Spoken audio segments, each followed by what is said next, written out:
Back for another edition of In the Huddle. Carl Dukes put him up along with my man Jason Lockham-Thora. Of course, Brian Baldinger, part of this podcast as well, guys. We talk nothing but ball.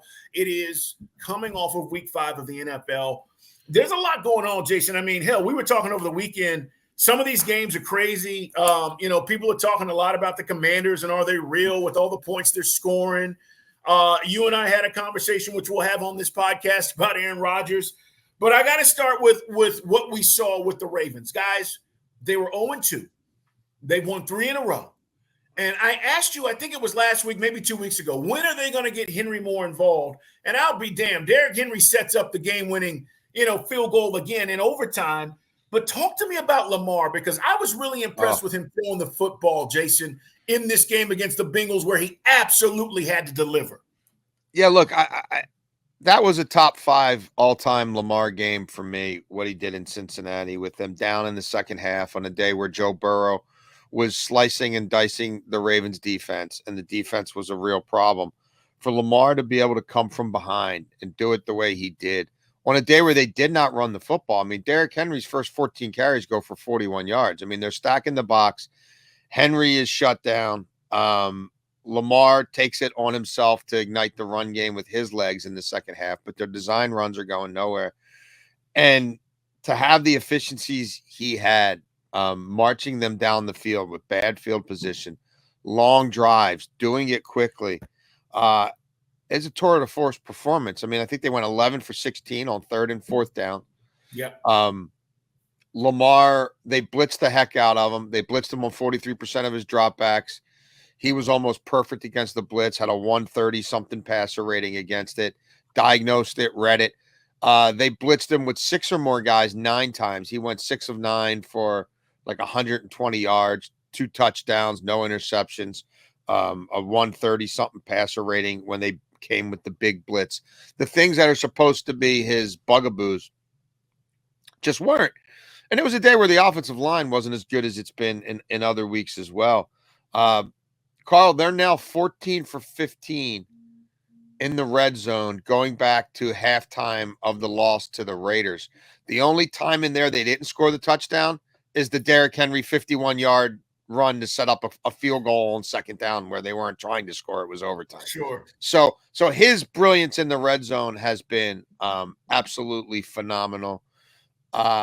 He's taking the layups when they're there. He's matured, I think, as a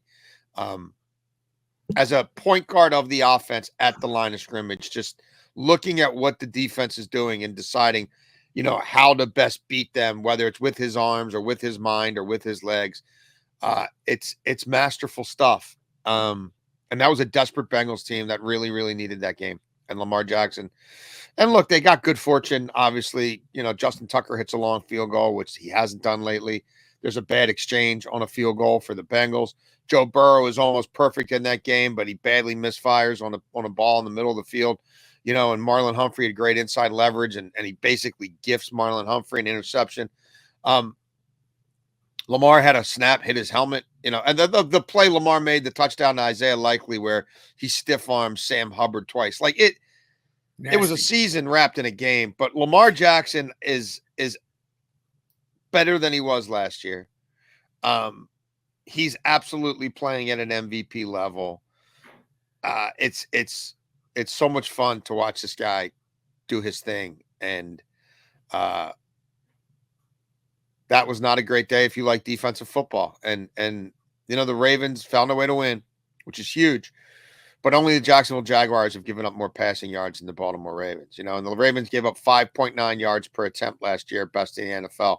It's 8.1 per attempt this year, second worst. Like, when the Ravens blitz, opposing quarterbacks have a passer rating of 126.4, like as bottom 5 in the league. When they sit back and play zone, they have a bottom 5 passer rating allowed in the league. They gave up 18 passing touchdowns all of last season. They've given up 9 already this season. They've got a lot of work to do back there. But when your quarterback is playing like this and he can help you get 40 points on the road, then you're gonna win your fair share of games. Dude, Jason, here's what's crazy. And I'm curious to know if you have any insight to this. It's In the Huddle, guys. Follow us In the Huddle Pod on YouTube. New episodes out every week. And make sure you subscribe and tell your friends about us wherever you get your podcast. It's In the Huddle. What is Derrick Henry doing physically, his diet? Like, this is where most dudes fall off, right? Yeah. And for those people who've never seen Derrick Henry up close and personal, guys, he looks like a damn tight end or defensive tackle. I mean, he's a big dude, but yet he's still running away from people, Jason. He's still in immaculate shape. Yes. I'm curious to know, because that's going to help Lamar through the course of this season, I think, more than anything. What's this guy doing, man? Do you have any insight? Well, I mean, he says he spends over $200,000 a year on his his body, on his body maintenance team, on his trainers and dietitians, and it's clearly, something that he lives by. It's a lifestyle that he's adopted, and it seems to be damn near 24/7, 365. Getting sleep and eating the right things, and eating at the right times of day, and what he does, pushing his body physically in the off season so that it's hardened and calloused and ready to go in the regular season. Yeah, I mean, Father Time is undefeated. But for this guy to be, over the age of 30, over 2,000 carries under his belt, and producing explosive runs and dominating at the second and third level when he gets up ahead of steam, it's pretty special. But again, I have to give the Bengals a lot of credit for what they did to stop the run. Unfortunately for them, they couldn't stop the pass at all. And, the pass rush wasn't getting home, and they had to blitz more than they probably would have liked. And that came back to bite them. But they shut down the Ravens' run game in the first half, and really in the whole game, except for the Lamar Jackson element, which it's hard to take away everything with the Ravens right now. And Lamar's legs did buoy the Ravens on some of those comeback drives, but the design runs really weren't there. But, you still lose. You still give up almost 550 yards. You still give up a 50-yard rush to Derrick Henry to put the game away, and you still get filleted in the red zone. And Lamar comes away with 4 passing touchdowns and over 400 yards of scrimmage. Like, good luck. Should be a wild one with Washington this week. That should be. Yeah. Let's score and Lamar. That should be fun down the road in Washington. That should be fun. Neither team can play defense, and both can score quickly. Yeah, no doubt. One last thing as far as the Bengals. Burrow was great. 5 touchdowns, career high. I thought they went conservative in overtime. Yeah. And to just say, Joe Burrow, go do what you do, and then get to overtime and run the ball 3 times and then kick a 53-yard field goal that's missed by McPherson, I just thought that was coaching. To me, that was like, why are you getting tight in this moment? I don't know if they win the game, if it changes, but to me, that was the moment where, all right, we're going to go to overtime. Joe Burrow, go do what you do. And he didn't allow that. So they are 1-4, as you said. Season might be over as far as the playoffs are concerned. I want to ask you about the Cowboys, because I know you're not a buyer. No. So I was at the Steelers-Cowboys game this weekend. I'll tell you a quick story. This is just sidebar funny. So obviously the rain, everybody had to leave the stadium, and we're underneath. And if you've ever been in those situations, they suck because you're waiting, and everybody's amped up and ready for the game. Yeah. And so it was confined space. And so there was an older lady who actually, had taken a knee or fallen down or something. So people were like, hey, we need EMS over here. And this older lady is decked out in Steelers gear, and it was, I wouldn't say it was 50-50. It never is in Steeler land, but a lot of Cowboy fans. And so she's on the ground, Jason, and people are like, is she okay? What's going on? And, and everybody's kind of drinking beer and enjoying themselves as much as they can, but it's confined because everybody is underneath the stadium. And all of a sudden this lady, comes up, like she rises up off the cement and she goes, here we go, Steelers. Here we go. And then the people started chanting after they thought this lady was like dead. Right. She was headed to an ambulance. Yeah. Oh my God, it was unbelievable. So they're all amped up. But tell me what you think about the Cowboys, man, because Dak was, I thought, terrible until the end. Yeah. I thought it said more about what's sort of happening to the Steelers defense than it really did anything else. Like the Steelers had to win a certain way and the margins were really slim, right? The quarterback, don't take any undue sacks, don't turn the ball over. Let's end drives with field goals because we've got a great kicker, and the defense will be completely ironclad. And the defense hasn't been ironclad the last 2 weeks, and they've been pushed around at the line of scrimmage by the Colts and the Cowboys. And seems like TJ Watt spending a lot of time on the sidelines watching because he's not right.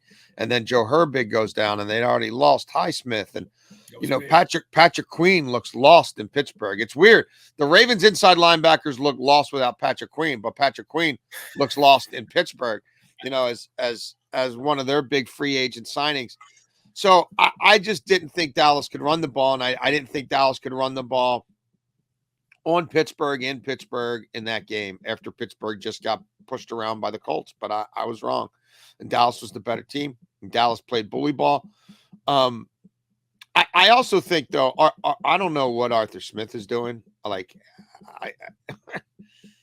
I just think this guy's totally lost the plot. I mean, you could have run Justin Fields 15 times in that game and won the football. Every time Justin Fields had a design run, it was a 9-yard sprint play. Like, any time he ran on first down there in 2nd and 1, but he only ran 5 or 6 times, and a couple of those were scrambles. Like, I don't know. I know that Patterson's not there, and I know Jalen Warren's not there. But You've got running backs on your practice squad. You can find guys with a little bit of speed. Why there was no intent to play option football and let Justin Fields' legs dictate that football game blew my mind. I thought it was coaching malpractice. You just saw him finish 2 drives in Indianapolis in the red zone with his legs. Like, where were the design runs once you cross midfield? I don't know, man. It really gave me a lot of pause. The offense, and we knew this, right? They were early in the season. It was they're protecting him. Bottom line now in week 5, going into week 6, the offense is blocked. It just is, and they're not going to score a lot of points. We know that. And to your point about the defense, hell, they forced 3 turnovers and blocked a field goal and still lost. Yeah. So the Cowboys, no Micah Parsons, no Lawrence. And their defense holds the Steelers to 226 yards. So to your point, there's no way that should have been playing out the way it did with the Steelers offense. And what do you think about Pickett? Because I'll tell you, Steelers fans, the ones that I was around and talking to, they're more upset that they're not throwing the ball more to Pickens than they do. His routes didn't look great. Fields was misfiring early in that game. He had some throws he'd want back. I just think, given what Dallas lacks up front, there was a way, even if your offensive line is beat up, there was a way to show enough multiplicity in the run game that you kept Dallas's backup D lineman on the field and you protected your defense on the day where Watt is hurt and Herbig's lost for what might be an extended period of time. I just don't think they played complimentary football. And yeah, the defense got some gifts from Dak to get off the field, but the defense got pushed around between the 20s all day. I mean, I haven't seen Rico Dowdle be that effective in the run game, like, ever. Rico Dowdle. Like, it like that's not, I'm sure, what Mike Tomlin thought was going to happen. So, yeah, and now, Russell Wilson is close, so they'll have a decision to make. I would think Fields gets a little more time here to see, what he can do. I would think Mike Tomlin talks to the offensive coordinator and says, hey, part of the reason Fields is here is because of the athlete that he is. Like, what, you know what I mean? Why is he throwing the ball 30 times and running at 5? Like, is that going to work for us? Especially on a night that was weird. It started late. It was rainy. You know what I mean? Like, probably not the best night in the world to throw the ball around. It certainly wasn't for Dak Prescott. So, odd one. But no, I'm not buying the Cowboys. I'm not buying them. I'm still not buying them. Jason Lock on 4, Carl Dukes. It's in the huddle, guys. Brian Baldinger joins us as well Thursday as we'll preview what's coming up this weekend. I think the 49ers are in trouble, right? Mm-hmm. No McCaffrey. We don't know if and when he's coming back. Here's a crazy number for you, Jason. Kyle Shanahan, who was hired in 2017, has lost 6 games where they lead by double digits in the fourth quarter. They don't win these games. That's tied for the most in the NFL during that span. They don't win these games. And they didn't win against Arizona. 23-24 or 24-23, should I say. Arizona wins this game. Kyler Murray ran for like 86 yards, 6 yards a pop. What's going on with the 49ers, man? Nothing special. Brock Purdy is like 19th or so in QB rating. If you go by EPA per drop back, he's nowhere near as efficient as he was a year ago. I don't know if this is the end for Trent Williams, but it might be. They've got a lot of guys, I think, who are staring at their football mortality. George Kittle, like a lot of these guys from week to week, are they playing? Aren't they? If they play, how effective can they be? This is a team that did not handle losing the Super Bowl very well the last time. Now, I know their quarterback, Jimmy G, got hurt the following year, which had something to do with, I think, a 6-win season. But I didn't like anything I heard or saw coming out of their camp all offseason, and wrote about this at the Washington Post. It just, everything has felt off there. It looked like to me a team that had a window that missed it. And rather than be progressive about understanding, hey, nothing's forever and it's time to start moving off of some of these guys and reallocating assets, they decided to run it all back. And that doesn't mean that the NFC West isn't going to come back to them, because like I thought the Rams would be the team that knocked them off, and the Rams are a mash unit. The Rams played really hard against the Packers, but the Rams don't have players right now. And I don't know what Seattle is, and I don't know what Arizona is. So it might just happen that San Francisco treads water for a couple more weeks. They ran the ball well with this kid Mason. They'll obviously run it extremely well with McCaffrey whenever he comes back, if he comes back, and perhaps away they go. But I don't think they're a special football team. I felt like this set up, a little bit of a weird way for Purdy and his get paid year. And like even their defensive numbers, they're 21st in yards per play allowed. They're 20th in rushing yards per play allowed. They're 23rd in passing yards per play around. Per play. That's not the 49er defense. Not a great third down defense. Yeah. Like they're not turning people over like they have in the past. They change defensive coordinators all the time, and there's always somebody else who's scapegoated over there. I think they're very vulnerable. And this game Thursday night in Seattle is going to be interesting. Because again, Seattle's got their issues right now. Seattle's pretty beat up on the D-line. They found a way to lose to the Giants with a blocked field goal and a really slow start from Geno and an offense that just put up 500 yards on the Lions, and they couldn't move the ball at all. And the Giants can rush the passer, and they let the Giants D-line destroy that football game. So they've got some things to fix in the trenches, but I don't know, man. It was never going to be another magic carpet ride for the 49ers. I think Kyle Shanahan was really going to have to coach his ass off and get guys to believe and buy in. And I think there's a lot of guys there who probably know my best chance to win a ring here might be behind me. And, am I going to be here next year? Probably not. And who's a part of this next iteration and who's not? Ayuk is. They paid him, and he had a great game last week. But, is this it? Like, are Debo, Kittle, and Trent Williams going to be 49ers in 2025? I mean, I'd say one of the three probably at most. Yeah, it's a great question. And I do agree with you. I do think their window's closed. They were leading 23-10 at halftime, by the way. Their field goal kicker, Moody, gets hurt. They can't kick field goals. I mean, to your point, you're trying to figure out ways with Purdy and all those guys you just mentioned. The Purdy contract's going to affect that, right? I mean, if you're going to pay him, then at least two of those guys are definitely gone. It is in the huddle, guys. I want to ask you about the biggest surprise, because I thought the way the Houston Texans handled Josh Allen, he was terrible, Jason. I mean, 9 for 30, 30%, fewest completions by a quarterback with at least 30 passing attempts since 1992. He was terrible. And I've been riding Josh. Like, I love what Josh has been doing and how well he's been playing. And it's like he went into that game and I didn't even recognize him. Listen, Houston wins on a field goal, but let's talk about this because, when he plays bad, it seems like the team doesn't win, right? No. Yeah, they go as he goes. I mean, they've lost a lot of talent on defense. if they can run the ball the way they ran the ball from like week 11 to through the playoffs last year, then they're gonna be able to dictate tempo. The quarterback will finish some drives, by keeping the ball himself, which we haven't seen as much of this year, and that'll key the red zone. And then that defense with a lead will be okay, but most weeks. But when that equation isn't there, we've now seen it 2 straight weeks where Baltimore just road grades them, runs them out of the gym, and the Bills really had no answers because they don't have special playmakers. Like, when I saw that Shakir wasn't up for that game, I was like, ooh.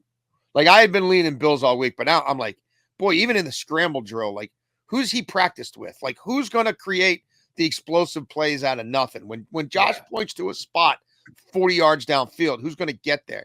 Like, I look at their construction. They're not getting nearly as much out of the tight ends as I thought they would have.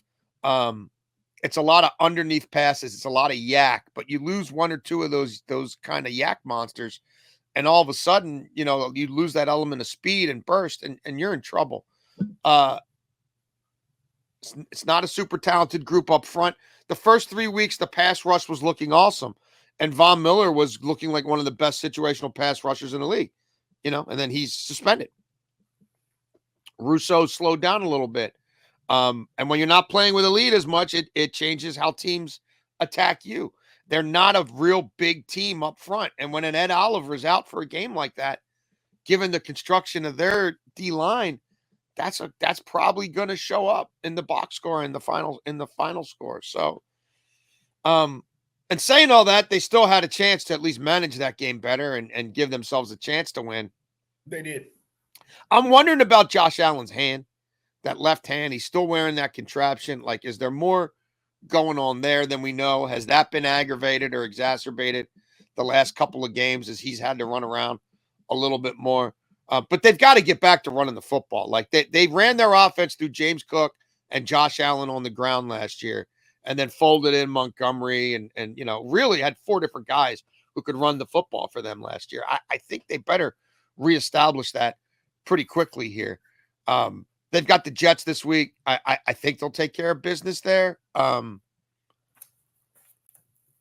like the whole league, I mean, I feel like we say this every year, but the AFC is supposed to be the dominant conference.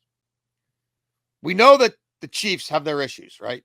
Like, they do. They clearly have their issues offensively. The Ravens defense, the Ravens have one of the worst passing defenses in the NFL, and they probably need to add another edge rusher, like, to put them over the top. Buffalo looked like they were going to run away with the AFC East. They've been humbled 2 straight weeks. Like, I like Houston a lot. Houston is not a world beater to me. I think Houston still gives me some pause. So it's going to be interesting to see, obviously, how this shakes out moving forward. I have a difficult time crowning a lot of teams. Kansas City is obviously still best. Kansas City knows how to win games with Andy Reid and Patrick Mahomes and that defense, and they're going to continue to do that. But if Kansas City needs to score 27 or 30 or 33 one week, I don't know that they can do it right now unless the defense or special teams gives them a big hand. So this trade deadline season is going to be interesting. There'll be some moves made that I think put a team or 2 over the top and leave some GMs wishing they had done more. Yeah, I'm with you.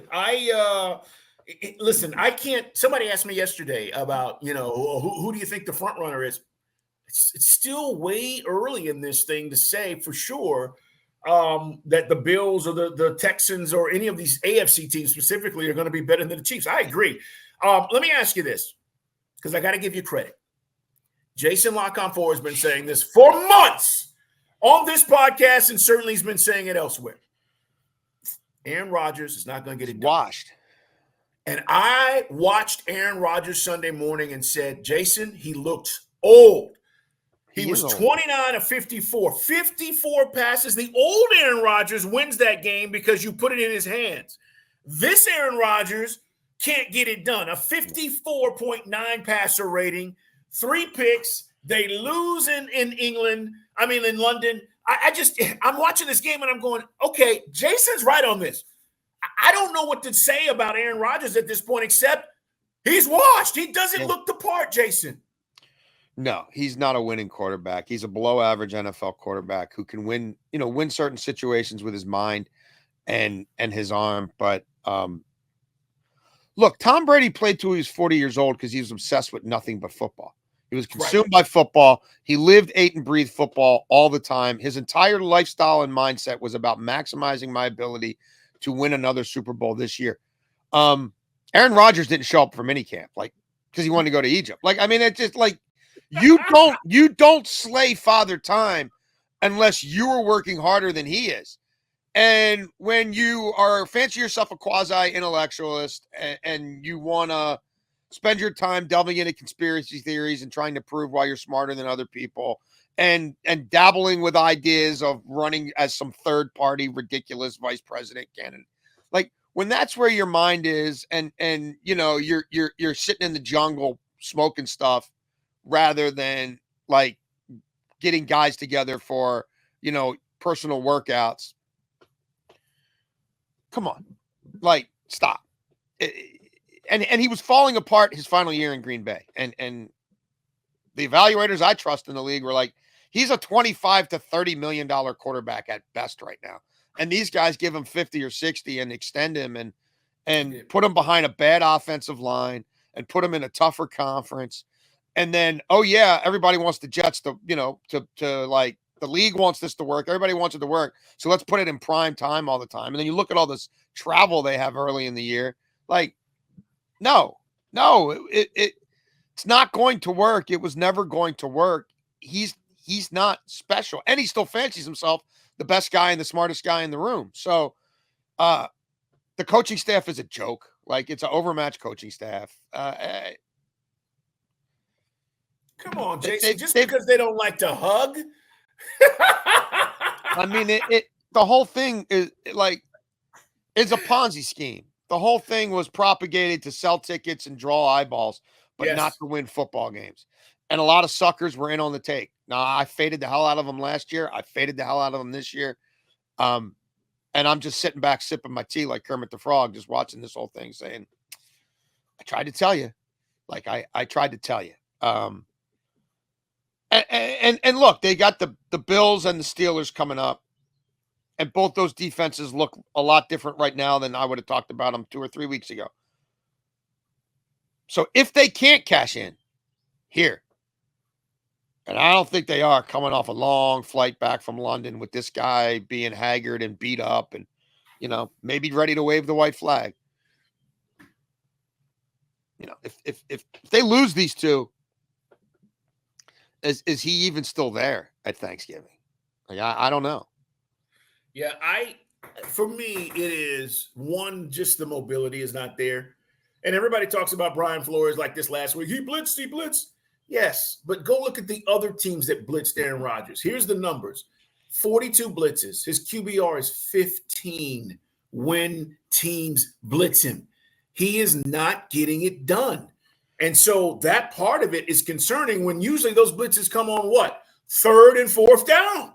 Well, and they know where the ball's going. It's going to whichever back is in, Allen or the Breece Hall, who looks like he's fallen out of favor. So now he's going to be pissed off because now he's not getting, not only is he not getting paid, he's getting relegated. And it's going to Lazard. And so he's going to throw picks because they know where the hots are. They know who he trusts. He's throwing the ball over 25% of the time to his running backs. And the only guy who sees the ball on 3rd down is really Lazard. So they're jumping stuff. They're squatting on stuff. It is an incredibly predictable. And if you think Aaron Rodgers and Nathaniel Hackett are going to turn this thing around in the lab, you're out of your mind. No, the ship has sailed. Yeah, no doubt. Jason Lock-On Forward talking about the Jets. He's been doing that for a while on this whole Aaron Rodgers thing. We'll see how it plays out, but it just doesn't look right. Let's talk about a few other things. One of them being Washington over Cleveland. You talk about a tale of two. So Jaden Daniels looks, and we said this, guys. We said going into the season, he's got to have and Caleb Williams too, which we'll talk about in a second, but both of these guys need to have a C.J. Stroud rookie-like season. Jaden Daniels is doing that. 238. He rushed for 82 yards. Hell, guys, he didn't play in the 4th quarter in this game. And on the other side, Jason, you've got Deshaun Watson. You talk about washed. I have no adjective for what the hell is going on with him, except he's got too much going on outside of football that he just can't play anymore. And so 34-13 was the final score, but the Browns couldn't move the ball, Jason.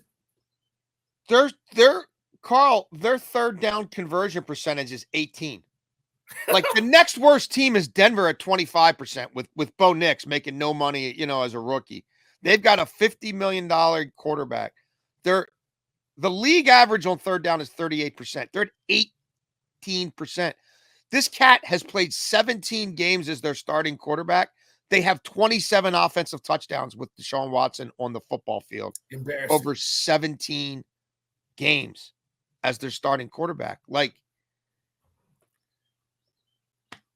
and we saw what Flacco did for them last year. So it's not as if, like, if they put Jameis Winston in, you'd have to defend downfield.